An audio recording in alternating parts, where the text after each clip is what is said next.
Hello बच्चों, कैसे हैं आप? उम्मीद करती हूँ आप बढ़िया और एकदम मज़े में होंगे, खुश होंगे और लाइफ को एंजॉय कर रहे होंगे। बिल्कुल खुश रहिए, स्वस्थ रहिए, मस्त रहिए। यही तो जीवन जीने का आधार है। देखिए, जब हम खुश होते हैं तो कार्य भी निपुणता से करते हैं। तो चलिए, रहते हैं खुश और बढ़ते हैं अपने अध्याय की ओर।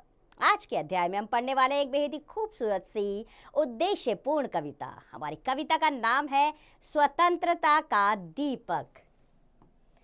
तो बच्चों, प्रस्तुत कविता छायावाद के मानवतावादी और स्वतंत्रतावादी कवि गोपाल सिंह नेपाली द्वारा रचित है। कविता वीर रस से ओतप्रोत है, अर्थात इसमें वीरता का भाव है। कवि ने कविता के माध्यम से बताया है कि हमारे मन के भावों में उत्साह का एक विशेष स्थान है। कठिनाइयों का दृढ़ता से सामना करने, अन्याय व अत्याचार के विरोध करने से उत्साह का जन्म होता है। कविता में कवि हमसे उत्साह के साथ स्वतंत्रता का दीपक जलाए रखने के लिए भी कह रहा है। तो आइए आनंद उठाते हैं वीर रस से भरी हुई इस कविता का। तो कविता की पंक्तियां कुछ इस प्रकार है बच्चों की। घोर अंधकार हो, चल रही बयार हो, आज द्वार द्वार पर यह दिया बुझे नहीं, यह निषेध का दिया ला रहा विहान है।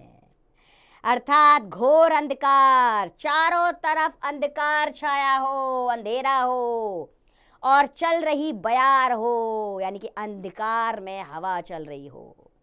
लेकिन आज द्वार द्वार पर, लेकिन हर दरवाजे पर तो दिया जला हुआ है, वो दिया बुझने ना पाए, वह दिया कभी बुझने ना पाए। क्यों? क्योंकि निषेध का दिया ला रहा विहान है। ये एक निषेध का दिया है जो एक उजाले यानी कि सवेरे की ओर संदेश दे रहा है हमें कि हमें इस दिए के माध्यम से कहाँ बढ़ना है? अगली सुबह की ओर। शक्ति का दिया हुआ, शक्ति को दिया हुआ, भक्ति से दिया हुआ वह स्वतंत्रता दिया। रुक रही ना नाव हो, जोर का बहाव हो, आज गंगाधार पर यह दिया बुझे नहीं, यह स्वदेश का दिया प्राण के समान है। अर्थात यहाँ दिया, दो दिया, दिया यहाँ पर क्या है? क्रिया शब्द है, और यहाँ पर दिया दीपक से इसका अर्थ है। तो शक्ति का दिया हो, अर्थात ये दीपक किस चीज के लिए है? ये शक्ति का पर्याय है, पर्यायवाची है उसका। ये भक्ति का दीपक है, ये स्वतंत्रता का दीपक है।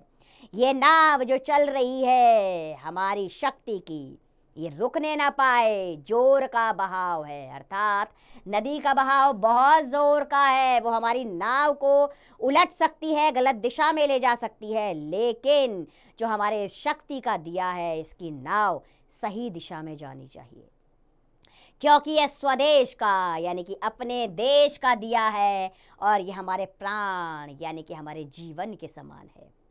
यह अतीत कल्पना, यह विनीत प्रार्थना, यह पुनीत भावना, यह अनंत साधना। शांति हो, अशांति हो, युद्ध, संधि, क्रांति हो, तीर पर, कछार पर यह दिया बुझे नहीं, देश पर, समाज पर ज्योति का वितान है। अर्थात यह अतीत कल्पना है, यह इतिहास की एक कल्पना है, ये एक विनीत प्रार्थना है, यह हाथ जोड़कर सबसे प्रार्थना की गई है, यह पुनीत भावना है, यह हमारे मन की एक बहुत ही सहनशील वाली भावना है। ये अनंत साधना, हम ऐसी साधना में लगे हैं जिसका अनंत अर्थात जिसका कोई अंत नहीं है। शांति हो, अशांति हो, युद्ध, संधि या क्रांति हो, तीर पर कछार हो, यह दिया बुझे नहीं। चाहे कैसा भी जीवन में प्रलय आ जाए, लेकिन यह दिया बुझने ना पाए, क्योंकि इसी दिए पर हमारा देश निर्भर है, समाज निर्भर है, क्योंकि यह ज्योति का विजान है, क्योंकि इसी से हमारे देश में उजाला होगा। 3-4 फूल हैं, आसपास धूल है, बांस है, बबूल है, घास के दुकूल है, वायु भी हुलोर दे, फूक दे, झगोर दे, कब्र पर, मजार पर यह दिया बुझे नहीं, यह किसी शहीद का पुण्य प्राण दान है। तो चाहे 3-4 फूल हैं, आसपास चाहे धूल है, बांस हो या बबूल हो, बबूल क्या होता है बच्चों? कांटों वाला पौधा होता है, उसको बबूल कहते हैं।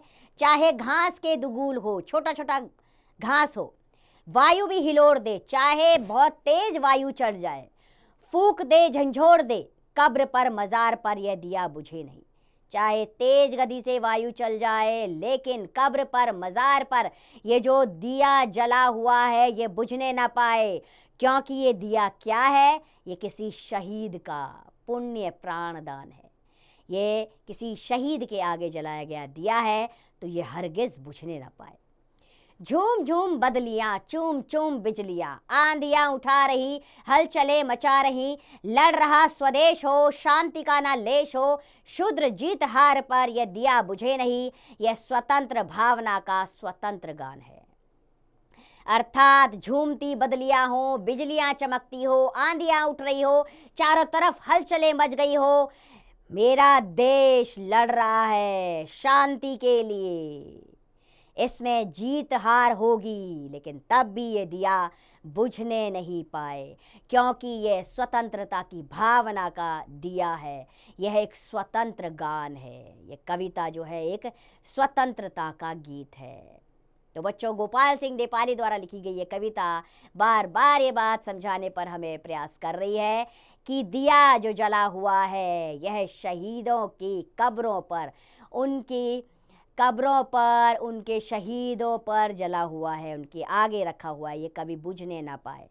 ये हमें याद दिलाता है उन स्वतंत्रता सेनानियों की जिन्होंने इस देश को आज़ाद कराने के लिए अपने प्राणों की बलिदान दे दिया। चाहे वो क्रांतिकारी हो, चाहे हमारे बॉर्डरों पर तैनात हमारे सिपाही हों, उनको शत शत नमन है, क्योंकि उनके ही कारण आज हम इस स्वतंत्र भारत में सांस ले पा रहे हैं।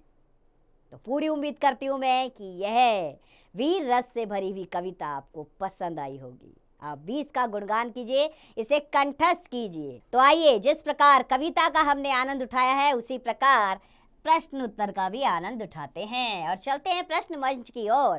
पहले आ रहे हैं वस्तुनिष्ठ प्रश्न। इसमें सही विकल्प चुनना है। पहला वाक्य है, स्वतंत्रता का दीपक कविता कब लिखी गई होगी? स्वतंत्रता प्राप्ति के पूर्व, स्वतंत्रता प्राप्ति के बाद, स्वतंत्रता आंदोलन के समय, दीपावली के समय। आपके अनुसार कौन सा विकल्प सही होगा? मेरे अनुसार ये स्वतंत्रता आंदोलन के समय लिखा गया होगा। अगला वाक्य पढ़िए और सही विकल्प आप स्वयं चुनिए। चलिए अगली प्रश्न पर आते हैं। इसमें कविता की पंक्तियां पूरी करनी है बच्चों। अभी सारी कविता हमने आपको विस्तार पूर्वक बताई है। वापस कविता में जाइए, उन्हें थोड़ा कंठस्थ कीजिए और यहाँ पर कविता की पंक्तियां पूर्ण कीजिए। अगले प्रश्न पर आते हैं, लघु उत्तरीय प्रश्न। थोड़ा सा शॉर्ट में आपको इसमें उत्तर देना है। पहला प्रश्न है, अर्धरात्रि का दिया क्या ला रहा है? अर्धरात्रि का दिया अगले दिन का सवेरा ला रहा है। इसी प्रकार बाकी के प्रश्नों के उत्तर आप स्वयं देंगे कविता के अनुसार।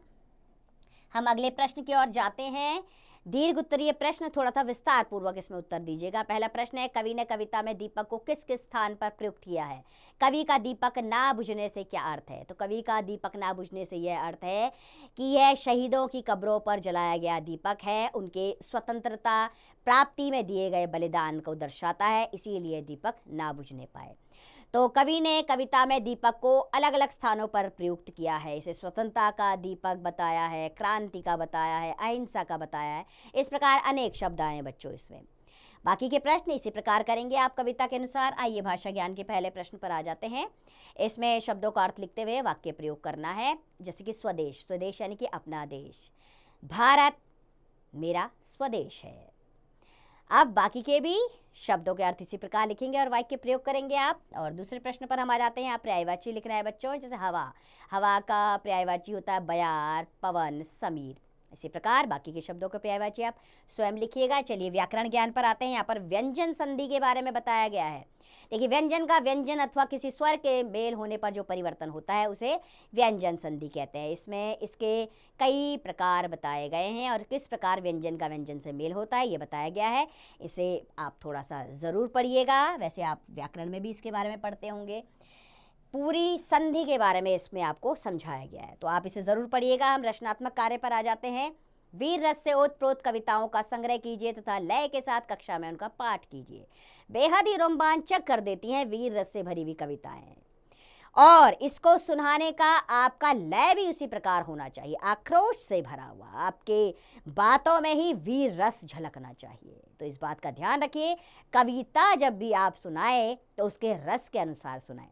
श्रृंगार रस हो तो उसी अनुसार होना होगा इसका लय। अगर भय रस से संबंधित कविता है तो उसमें उसी प्रकार का आपका लय होना चाहिए, और वीर रस हो तो उसी प्रकार आपका आक्रोश सामने दिखना चाहिए। तो मुझे पूरी उम्मीद है ये कविता आपको अच्छी लगी होगी। इसी प्रकार की और कविताएं ढूंढिए, उन्हें कंठस्थ कीजिए और अपने मित्रों के सम्मुख सुनाइए। देखिए, आप सबके प्रशंसनीय ज़रूर बन जाएंगे। इसी के साथ खुश रहिए, स्वस्थ रहिए, मस्त रहिए और इसका अभ्यास करते रहिए।